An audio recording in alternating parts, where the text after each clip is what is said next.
Welcome to the Shared Power Podcast, a series for organizations and leaders committed to collectively advancing justice and equity. I'm your host, Mia Henry. I'm the CEO of Freedom Lifted, and I'm the daughter of activists, educators, entrepreneurs, and survivors.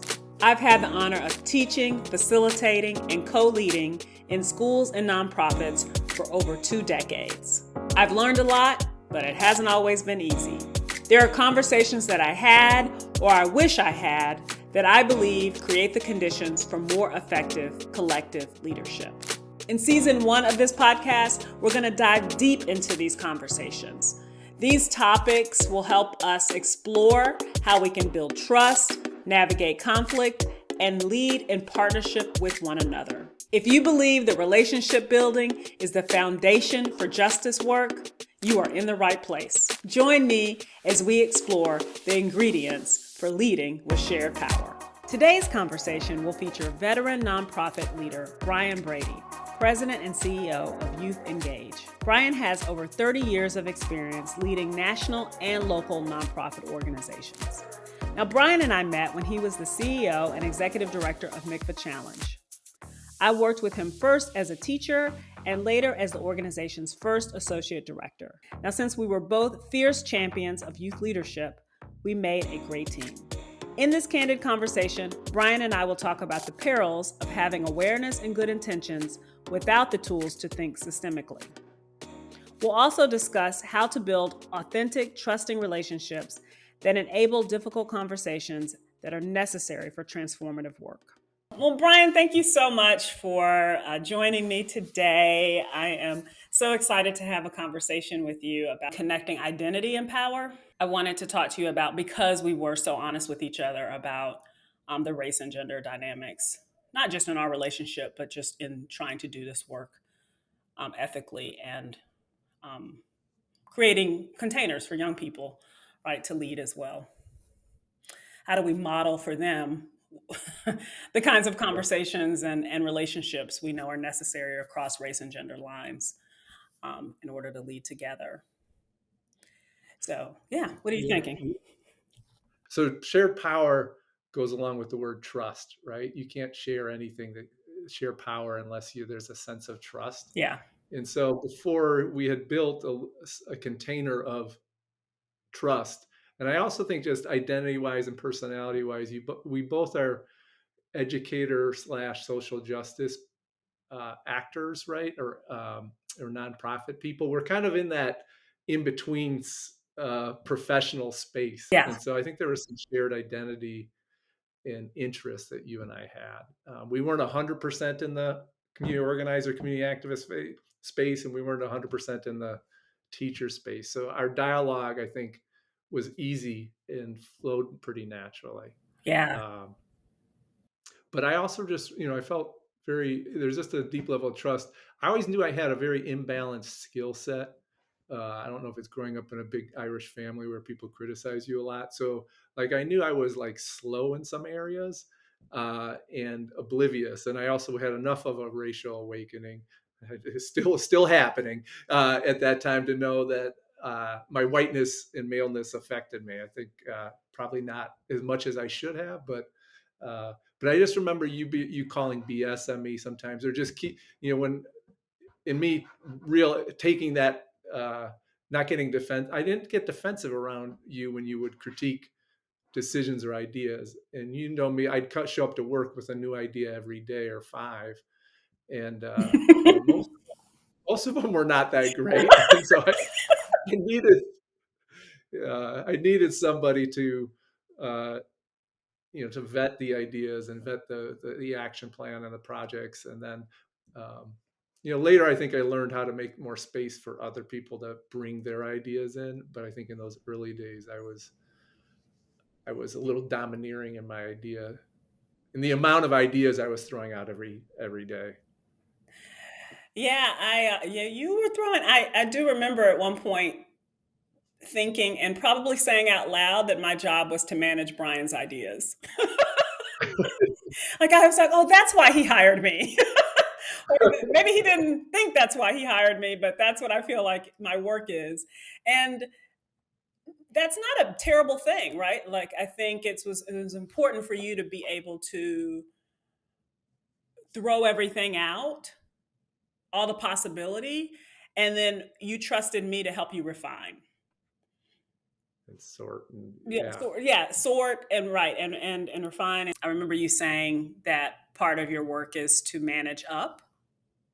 And I took that very seriously because I was like, oh, I think that's what I need to do to Brian. Brian is doing it with the board, and I need to do it to Brian. And part of it was the idea, managing the ideas, but also how many people can I manage well? And what does smart growth look like? Because it always felt like we had more programs than people to run them. yeah. Always, we're always trying to staff up, um, and that's not a sustainable space to be in. And thinking about it now too, because I am a woman, a cisgendered woman, right? I'm a Black person. I have a very much of a nurturing um, personality. I wanted to, not just manage staff, but really support staff, provide coaching for for people, really, support their leadership and having them be able to really grow, in the work. And I knew that that wasn't going to be possible, right, if we were staffing faster than we could support people. I think when shared power gets at a lot. That mentoring piece is so critical to because I remember you probably remember this staff person too came on as a public ally. I don't think you were there yet, and she stayed with the organization for a number of years and rose up. It was fabulous. But your third day on the job as a public ally, she came to work with 10 pages of ideas for new programming. um, Yeah. and a lot of them were good ideas, but we were already like working overtime on Hmm. all these Hmm. existing programs.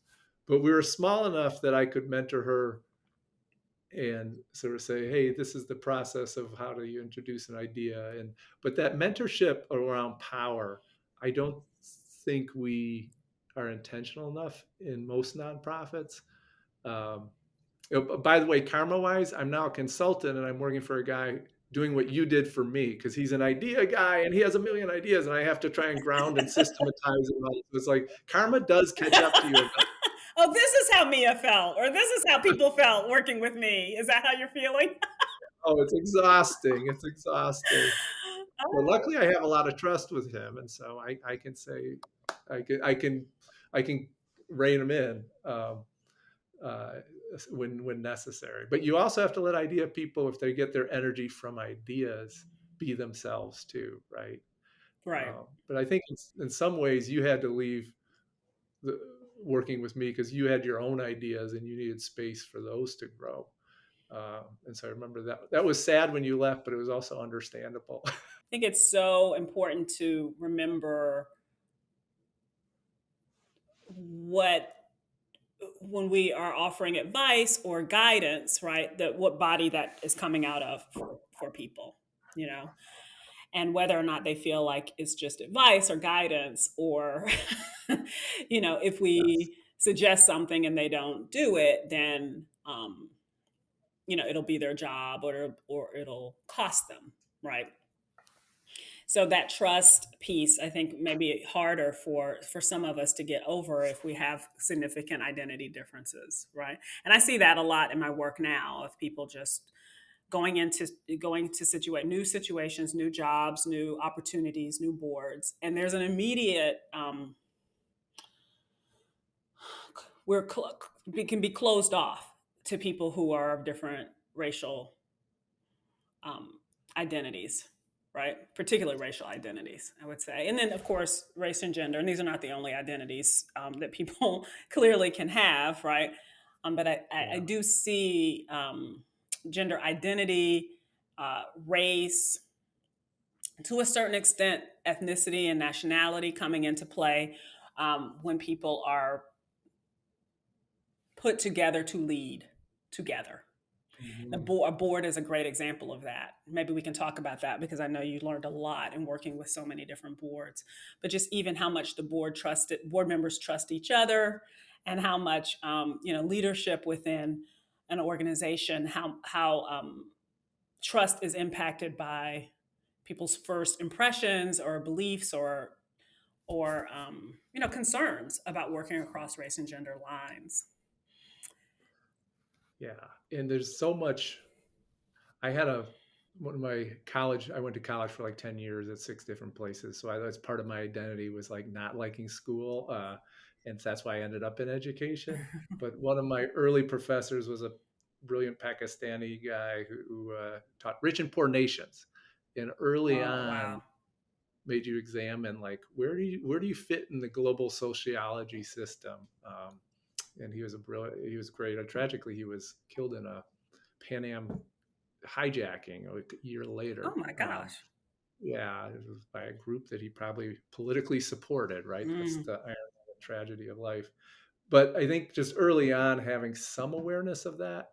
But I think looking back at the tools, like where I fell short too was a lot of the scholarship and language we have now around structural racism, around racial equity, around microaggressions, around white supremacy. I don't think we had some of those tools back 25 years ago, some of those mental oh tools. no. Looking back at my actions, I see like, oh yeah, Nasar Ahmad, my professor, and others woke me up to my part of this, but I didn't have enough of the toolkit to really articulate what I was doing within these structures.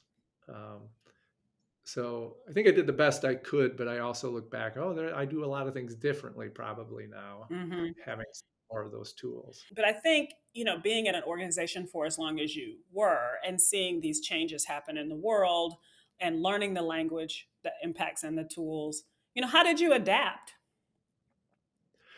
In some ways I did. In some way, my regrets are I didn't do enough to stay current.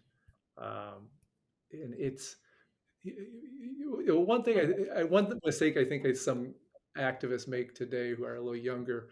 They might think that like we weren't aware of inequity 30 years ago. I'm speaking like an old man now, but people on the left were very aware of racial inequity. I definitely was awakened to how unjust the world was, as a younger man, and how inequitable it was. But the tool, and I think that's where the sense of urgency like came from on Mikva, why I always wanted to create more programs and do Yeah. more. But then, now you look at like urgency, right? Is that there's a school of thought that sense of urgency is a white supremacist tool as well, right? And I don't totally agree with that. But I think it's a conversation that should be had, right? Sort of the white savior type of mentality. We got to fix this, instead of creating healing communities that then move out into the world. So I think I came to the work with this like, oh my God, more than half the kids in Chicago schools drop out, right? Hmm. And I was working with those kids before Mikva, and they were immensely brilliant and talented. They just didn't have supports and opportunity. So I was just like, this isn't that hard. Let's just build relationships and opportunity as much as we can for as many kids as possible, as fast as we can, right? That was kind of my mode. Like people just weren't doing enough. Yeah. I think that was in some ways I admire the courage of that guy 20 years ago. I'm not like that now, because I was just like a maniac about that. But now I wouldn't approach if I think the tools that we have to analyze structures and to work collectively are so much stronger, and to name structural racism, to work systemically and not just trying just to save individual kids and give them opportunities to thrive, right? We Mm, can think systemically also. Um, but I just on that sort of sense of urgency leads to exhaustion too. And once you start to get exhausted, you stop learning as well. So one of my great regrets is like when the new Jim Crow book came out, my ex-wife was reading it saying, Brian, you really need to read this book. I was like, oh no, I'm living this book. I see it every day in my mhm. work life. But I didn't read the book till 5 years later, right? And it was a hugely important book that I think in some ways changed the conversation in America, and I could have learned tremendously from, right? I think that the urgency piece sometimes gets taken out of context, of how it is, what it means, why it advances white supremacy, why it enables white supremacy, and white supremacist systems is. I think it's because it's when urgency um, towards productivity, right? We are always like trying to do the next thing at the expense of relationships, right? That's Yeah. that's when urgency is a problem. How do you manage relationships and share power within a larger ecosystem? It's a little easier when it was just the 8 of us, right? We Hmm. would all, even if I was moving with a sense of urgency, you could sit me down and that relationship would slow me down, right? Yeah. But if the boss is up here and you're never seeing the boss, how does that happen is an interesting question. Just a quick break to note that the Shared Power podcast is sponsored by Freedom Lifted and our flagship training program, Justice at Work. Justice at Work offers blended learning and professional development for organizations and individuals who are strengthening their commitment to justice and equity in their workplaces and in their communities. This training combines discussions with online modules that teach frameworks and critical history to help you examine the relationship between identity and power. You'll even have opportunities to join live group discussions facilitated by me, Mia Henry. Go beyond diversity and inclusion to find your role in building a more just and equitable world. Learn more and sign up at freedomlifted.com. Well, I think that's key. How do you create a relationship where you don't need to see the boss, right? In order to feel connected, respected, trusted, and effective, right? In our Power, work. yeah. Yeah. Um, I struggle with that a lot even now, and I have growing team myself, and I really appreciate and love and respect everyone, and I can't meet with everybody every week anymore. Yeah, you know exactly. so what is my responsibility of making sure that they have relationships, trusting relationships, where they're able to get advice and support without meeting with me? How do they create those relationships amongst each other? you Hmm. know and I think that's one of the challenges of large organizations. I don't have experience working in really large organizations, and I think part of that has been by my own life's design. I've always liked startup, small, scrappy spaces, um, and I have though worked in consulted with organizations that are quite large and struggle with this. How did you lived it, Brian? So where did you see it work? Where did you see it not work? Where as you got larger, relationships evolved? Yeah, I have time to reflect now that I didn't have when you're running an organization. You're like, how do I pay the staff? How do I keep my board happy? How do I keep my donors happy? How do I keep programs high quality? Right? You're just really, the reflection piece is hard. Yeah. And so I have more time to reflect now, and working with some other types of leaders. I'm like, oh, I wish I had done that. So one leader I'm working with is a community organizer, and he's an older white guy. And what he does really well is he does take time for one-on-one meetings, and he just believes like the essence of his organization and all of his work is the one-on-one meeting. And it's a spirit. It's not just, it's checking in with the whole person and not just the job Hmm. and the task. Right. And so, everyone's imperfect, and this leader I'm sure is imperfect too, but he values like having a real deep whole relationship with everybody on his team. And I think that's what's kept him. I think it's questionable how much there should be white leadership in BIPOC spaces right now. But I think if you are going to be have white positional power, um, you you do have to, one, recognize the privilege and how you're talking culturally, all the different factors. But I also would just recommend you have to build relationships with the whole staff with the whole person, not just the job and the person. Mhm. Mhm. And that's not easy. It doesn't mean you need to be people's therapist, Right.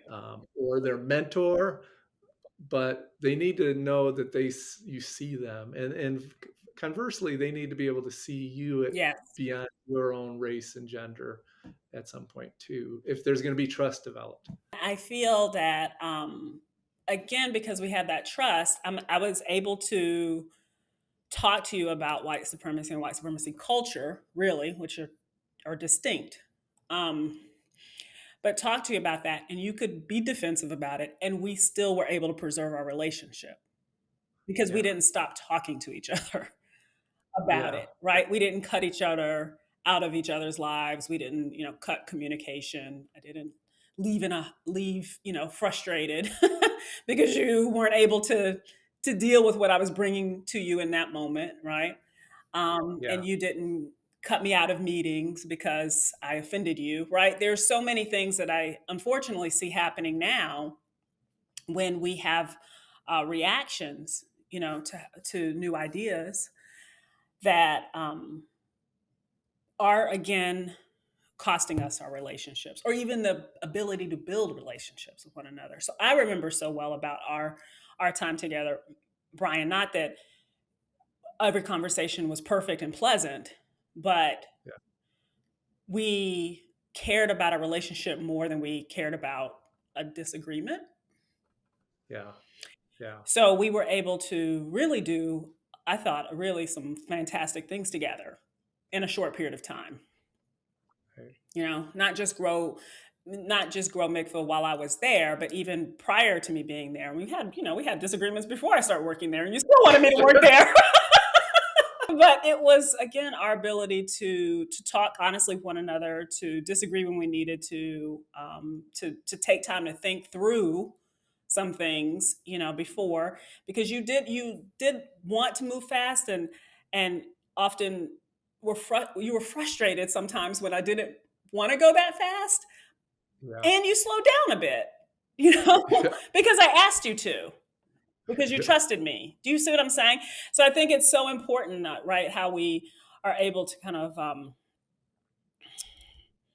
how really good relationships can actually regulate some of our impulses. And right now, I see a lot of impulse to just leave when things are not Yeah. going well, and that is not what is going to get us, uh, to where we want to be in having really justice oriented organizations. It gets to vulnerability, I think, is a key concept. You can't have trust without the willingness to get vulnerable with Yeah, folks, that's true. Yeah. and then repair. And when you become vulnerable, not getting stepped on when you get vulnerable, right? Yeah. Yeah. Because I love to say that all my relationships with BIPOC leadership at Mick,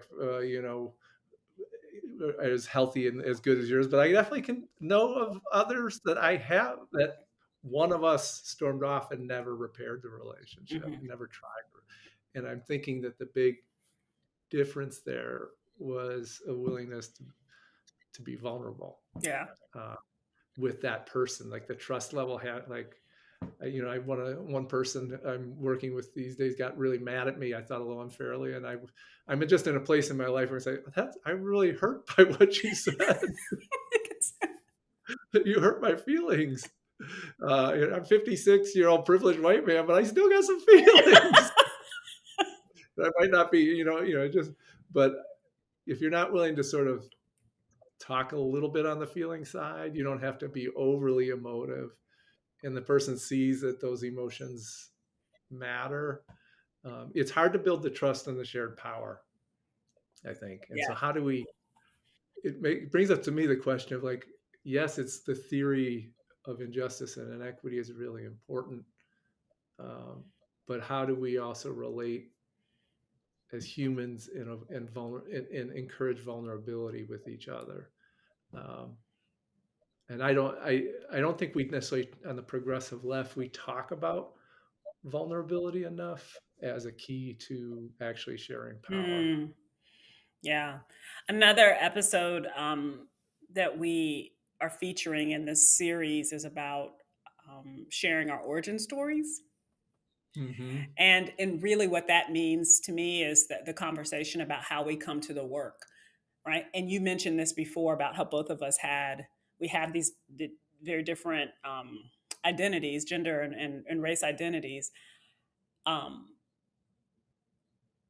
but we both identified as I identify as an educator activist, and I feel like that would be a way you might identify as well, right? Yeah. So the activism that we engage in, or where I'm most comfortable in, is through education, right? Political education and work. Hmm. So I think that when you talked about that helping us be able to um, talk across difference was really important, I think, because we knew that origin story. And then there was also the actual, what my parents were like, me growing up in the South, my tendency Yeah. towards perfection, which could often slow me down. Yeah. Right. And Yeah. one of the things I learned from you is this is imperfect action. Why? Right. Like sometimes you need to just That's do my it. specialty. You just need to do it, Mia, or it'll never get done. Right. And you talking about being, from a left white family from the North Shore, right? And even how that gave you the opportunity to take the leadership role, right, in the organization. And I often thought about just, I think you were absolutely a great person to be the founding, director of Mikva for sure. And I never could see myself having that opportunity, like kind of being Mhm. picked or plucked to lead. At that point, right? No, yeah, I think the organization's evolved. Yeah. yeah. I mean, I was like, you were so young when they ask you to do it and all this. And I was like, how does someone just get asked to lead an organization? Like, I feel like I have to work for everything, you know? Yes. I'm, it's so difficult to feel like there would ever be anyone who would just, think I would be good at something without me having to prove it over and over and over again. And that comes from part of the way I was raised, is that I had to work really hard and prove myself for any chance or shot, right, at being able to not just lead, but even just have like just make money and support myself, you Right. know. So I think we had those kind of conversations early on too, and not being each What's other's the therapists, but really also, talking yeah. about what our backgrounds were. Yeah, what's the old joke about, walk into that room like a mediocre white with the confidence of a mediocre white man, right? Uh, there's a lot of truth to that joke. Uh, yeah, no, I think we especially in those early days, even though we were working at a super high speed pace, there was a level of just ongoing dialogue that was happening around some of those issues. I do think with the MICFA position, though, I was actually the second one. They hired a political person first and realized that this was more of an educational job. Oh, I didn't remember that. Yeah, and so they hired, I had been working on with out of school youth, and what I knew the founders' core values, and I think that it was started to really honor the founders, and that was the primary motivation.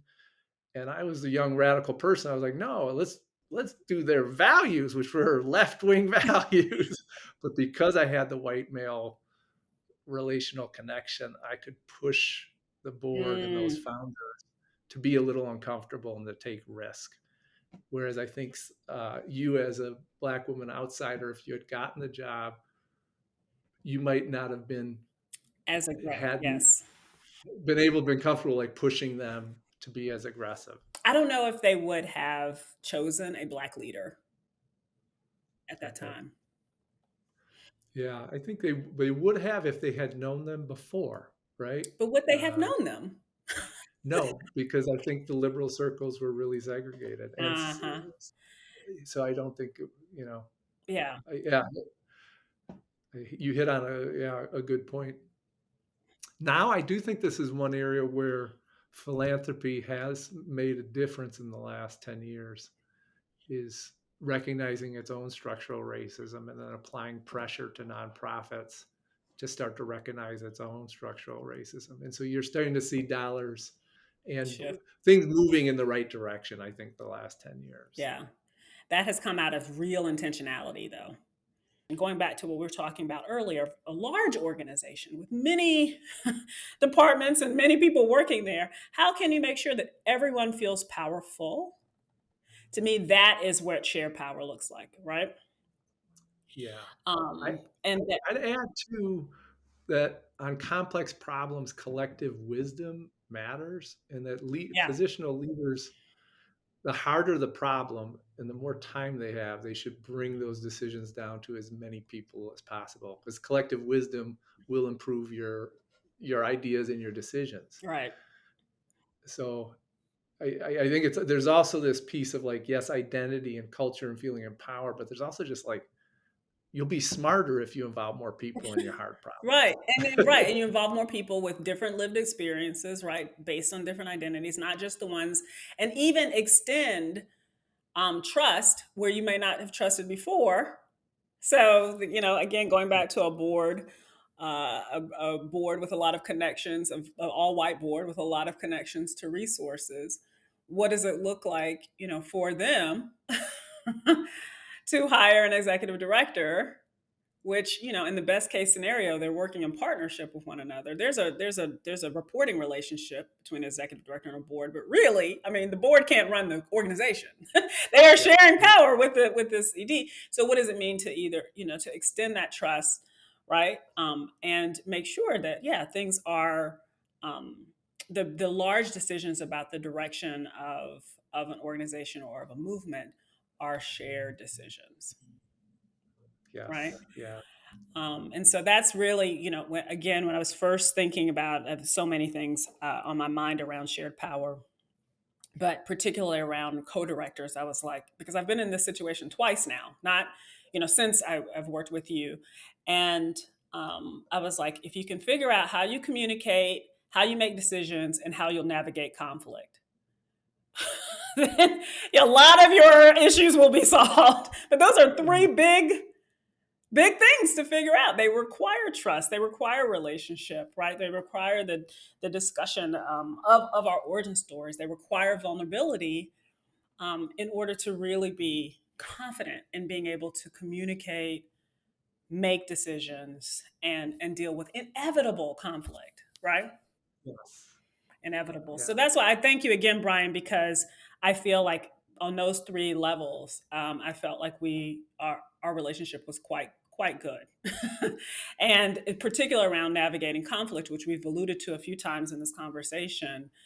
We had a relationship that was strong enough to navigate conflicting ideas, conflicting ways of how we might approach external issues coming to the Mhm. organization, and still, be able to um, hold on to one another in relationship. What other advice would you give leaders who are committed to sharing power while addressing, identity? And this is particular of white leaders or leaders with other forms of privilege. Yeah, I think putting power as a central discussion point for the organization, especially in the onboarding process, where there's a discussion about power, identity, what, but power operates in many different forms: cultural, political, economic, racial. Right? There's so many different layers to power that really I think needs to be this ongoing discussion within a social justice organization. But I think it's most critical at the hiring and onboarding, and Hmm. so people coming into the organization know they can talk about it, um, and they know where they can push back here and here, right? And that nobody has all the answers, right? We're all just trying to figure this out as we go. Um, so that's my advice: is just really open up about power from the get go with staff. Yeah. Oh, that's great. That's great. Have a conversation about power. at the Did I start. do that when I was running Mikva? No, I did not. I wish I had. Well, that's your learning. And That's my learning. I so appreciate you being so honest and open about all your learnings during this Thank you. conversation, Brian. It's been truly a pleasure, as I knew it would be, to talk to you. And I look forward to more conversations. And Thanks a you lot. know, our friendship continues on. So, Hopefully for you'll keep teaching me things until I'm a very, very old man. Yes. all right. Thank you so much, Brian. Thanks for tuning in to this episode of the Shared Power Podcast. This podcast is a production of Freedom Lifted, a company that provides training, facilitation, and coaching for leaders rooted in justice and equity. It is produced and edited by Cassandra Sampson at It's 97. Production support also provided by Alicia Tate, Amber Kinney, Alicia Bunger, and the AK Collective. For more information about our work, visit freedomlifted.com or follow us at Freedom Lifted on Instagram, Facebook, or LinkedIn. Join us next time as we continue to unlock the ingredients for leading with shared power.